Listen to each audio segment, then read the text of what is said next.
Assalamualaikum warahmatullahi wabarakatuh. Waalaikumsalam warahmatullahi wabarakatuh. Selamat siang teman-teman. Siang Ibu. Bagaimana kabar kalian hari ini?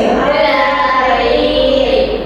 Sebelum kita mulai pembelajaran pada siang hari ini, alangkah baiknya kita berdoa terlebih dahulu ya. Doa mulai. Bismillahirrahmanirrahim.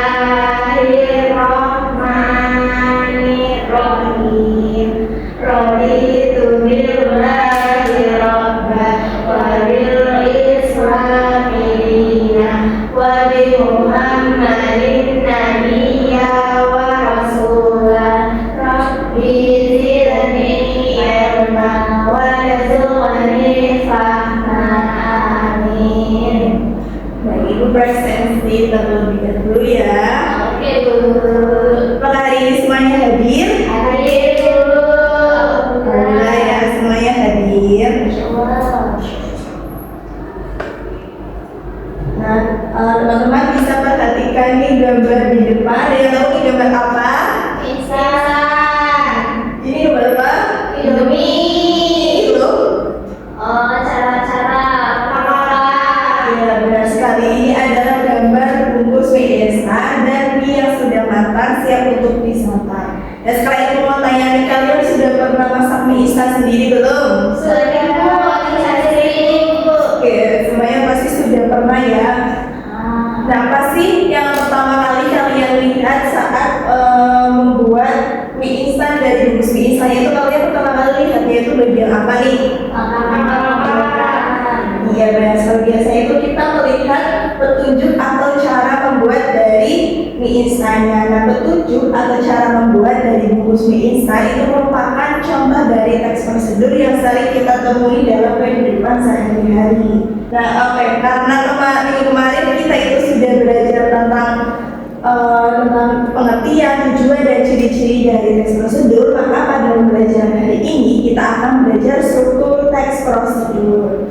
Nah, untuk tujuan pembelajarannya itu kalian mampu mengidentifikasi struktur teks prosedur yang terdiri dari tujuan, alat dan bahan, langkah-langkah, dan penegasan ulang atau kesimpulan secara tepat. Nah, dengan mempelajari struktur teks prosedur itu kalian nantinya akan lebih mudah dalam menyusun sesuatu atau menggunakan alat dan bahan sehingga menghasilkan alat dan bahan sesuai dengan namanya, sehingga menghasilkan hasil yang maksimal dan terhindar dari kesalahan. Nah, di sini Ibu ada langkah-langkah cara membuat mie instan. Kira-kira nih dari urutan ini, urutannya sudah benar belum sih?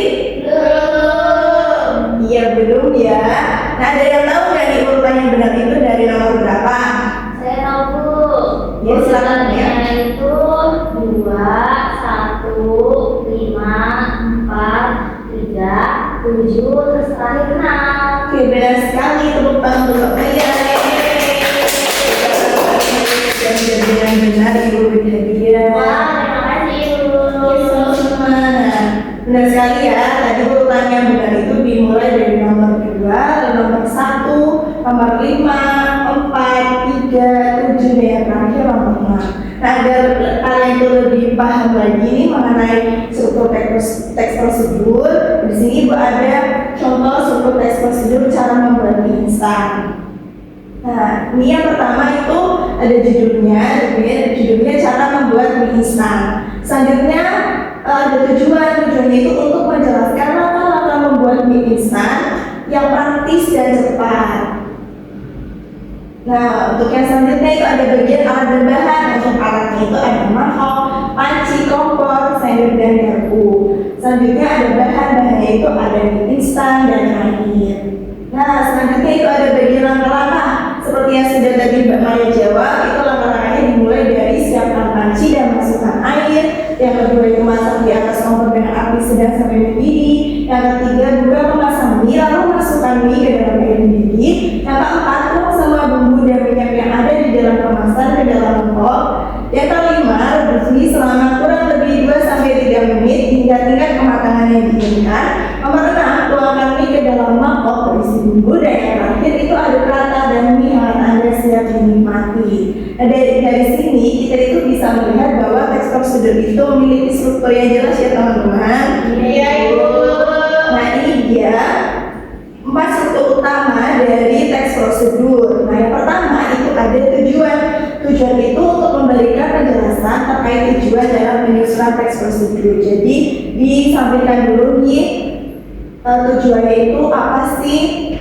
Nah, yang kedua itu ada alat dan bahan. Untuk alat itu hal-hal apa saja yang perlu dipersiapkan dan yang dibutuhkan dalam pembuatan. Nah, cara membedakan alat dan bahan, untuk alat itu yang bisa dipakai berulang kali. Contohnya itu tadi ada sendok garpu, ada mangkok, kompor, panci.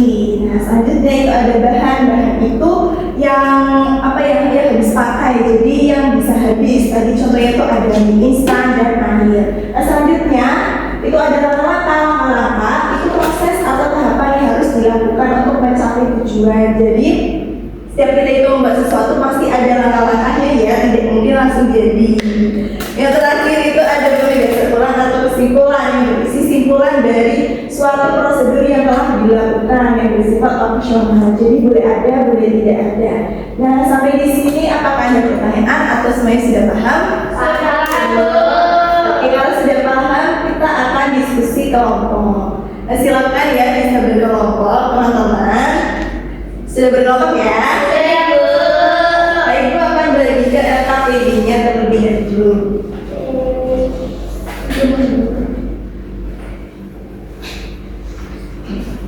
Nah, di sini Ibu ada amplop nih teman-teman. Silakan bisa maju, perwakilannya salah satu maju. Ini maju. Oke. Oke. Sudah dapat ya amplopnya ya? Sudah, Bu. Ibu akan jelaskan terlebih dahulu petunjuk pengerjaannya. Nah, silakan bisa dibuka amplopnya. Dan amplopnya itu berisi teks prosedur cara membuat salat dua sekian. Tapi di dalam amplopnya itu tidak hanya berisi kartu yang kartu yang berisi cara membuat salat dua sekian saja, tetapi ada kartu pengecohnya. Jadi nanti teman-teman agar lebih bisa teliti dalam memilih kartu ya. Dipilah mana yang pengecoh dan mana yang benar. Kalau sudah dipilah ini nanti bisa ditempelkan bagian kartu yang benar itu pada struktur yang sesuai. Seperti itu ya. Oke, Ibu beri waktu 10 menit untuk mengerjakan. Silakan bisa untuk dikerjakan.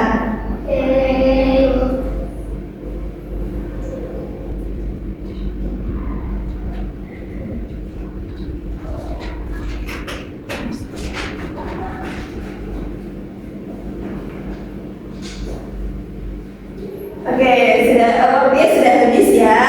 Iya, Ibu. Silakan bisa dipresentasikan hasilnya di depan. Silakan perwakilan kelompoknya. Iya, Bu. Iya. Oke, kelompoknya baca ya, silakan. Assalamualaikum warahmatullahi wabarakatuh. Waalaikumsalam warahmatullahi wabarakatuh. Perkenalkan, saya Cahaya Anidia, perwakilan kelompok 1. Saya akan membacakan hasil diskusi kelompok saya. Nah, untuk tujuannya yaitu salad buah merupakan makanan sehat yang banyak disukai karena rasanya segar, manis, dan lezat. Selain mudah dibuat, salad buah juga mengandung banyak vitamin yang baik untuk tubuh. Nah, alat dan bahannya itu siapkan pisau, mangkuk, sendok, dan wadah saji. Yang kedua, siapkan buah-buahan seperti apel, melon, semangka, anggur, dan pir sesuai selera.